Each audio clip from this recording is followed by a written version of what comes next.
A vegan diet does not prevent cancer. It lowers your overall risk a little. The benefit is smaller than the headlines claim, and no diet on earth treats a tumor you already have. That is the whole verdict. Now let me show you why, because the studies behind the hype are real, and the way people are quoting them is not. I spent years as an oncology dietitian sitting across from patients who had just been diagnosed. Many of them arrived clutching a printout, convinced they had caused their cancer with the wrong breakfast, or that the right one would cure it. So this question is not academic to me. I watched what these claims did to real people in real chairs. Let me walk through what recirculated this month. A 2026 systematic review and meta-analysis in the European Journal of Epidemiology pooled the vegetarian and vegan cohort data and reported roughly 13% lower total cancer risk in vegetarians and about 23% lower in vegans, evidence the authors graded as probable.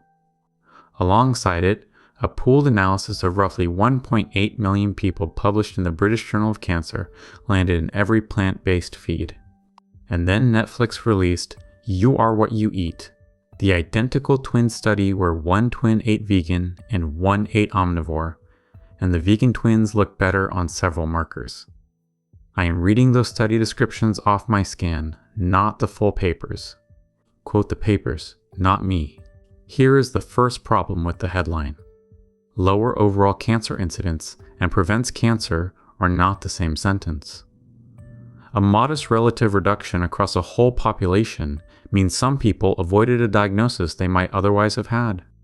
It does not mean a vegan is protected. People on plant-based diets still get cancer. I treated them. Here is the second problem, and it is the one nobody puts in a thumbnail. The overall signal looks real. The site-specific signal falls apart. When researchers break it down by cancer type, the results get inconsistent. A protective association for one site, nothing for another, occasionally a signal pointing the wrong direction, like the roughly doubled risk of esophageal squamous cell cancer. The 1.8 million person analysis found in vegetarians. When a diet genuinely drove cancer risk, you would expect a cleaner, more consistent pattern across sites. Why messier? Confounding. People who go vegetarian or vegan differ from the general population in ways that have nothing to do with tofu. They carried lower BMI on average. They drank less alcohol. They smoked less. They exercised more and saw doctors sooner. Every one of those independently lowers cancer risk. Alcohol alone is a group 1 carcinogen. Excess body fat is linked to at least a dozen cancers. So when a vegan cohort shows lower cancer rates, you have to ask how much came from the plants and how much came from the thinner, sober, non-smoking person eating them. The good studies try to adjust for this. Adjustment is never perfect. The twin study tightened genetics, which is useful, but it ran short and small and measured biomarkers, not cancer outcomes. Now the claim that actually hurts people.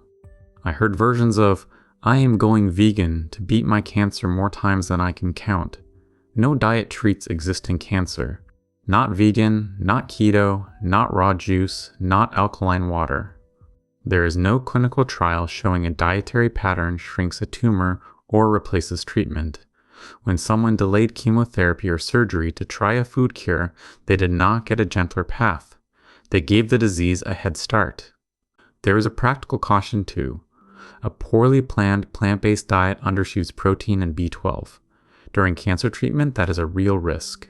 Patients in treatment often need more protein than usual to hold onto muscle through chemo and recovery, and I watched plant-based patients drift low when nobody helped them plan. B12 does not occur in plant foods in a reliable form, so vegans need a supplement or fortified foods, full stop.